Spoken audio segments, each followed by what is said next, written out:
wasiirka arrimaha dibadda ee dalka Botswana oo ku yaala qaaradan Afrika ayaa sheegay in dawladda Ingiriisku ay u soo bandhigtay waddankiisa haddii ay aqbalayaan in xerooyin looga sameeyo muhaajiriinta UK laga soo musaafirinayo dalka Botswana.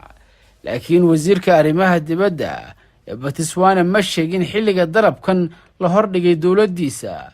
arrintan ayaa daba socota warar aan la xaqiijin oo sheegaya in horaantii bishan dawladda Ingiriisku ay raadinaysay dalal ay ku beddesho booskii Rwanda, kuwaas oo ay ka mid yihiin Botswana, Armenia, Ivory Coast iyo Costa Rica. wasiirka arrimaha dibadda ee Botswana oo waraysi siinayay Newsroom Africa, wasiirku waxa uu sheegay in Botswana ay diiday codsiga, taasoo uu ku sheegay inuu soo gudbiyey xogayaha arrimaha dibadda Britain iyo wasiirka Afrika ugu qaabilsan Ingiriiska iyagoo u soo maray marino diblomaasiyadeed. wasiirka arrimaha dibadda ee Botswana Kawabe ayaa sheegay inaanay awoodin inay aqbalaan muhaajiriinta ka imanaysa Britain sababo la xiriira inay qabaan mushkiladahooda u gaarka ee dhinaca socdaalka.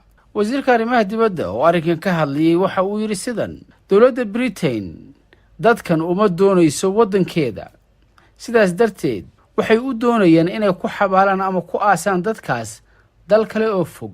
inaan aqbalno muhaajiriinta waddan kale xilli aan la daalaadhacayno mushkiladaheena noo gaarka ah ee gobolkeenna, taasi cadaalad uma aha Botswana.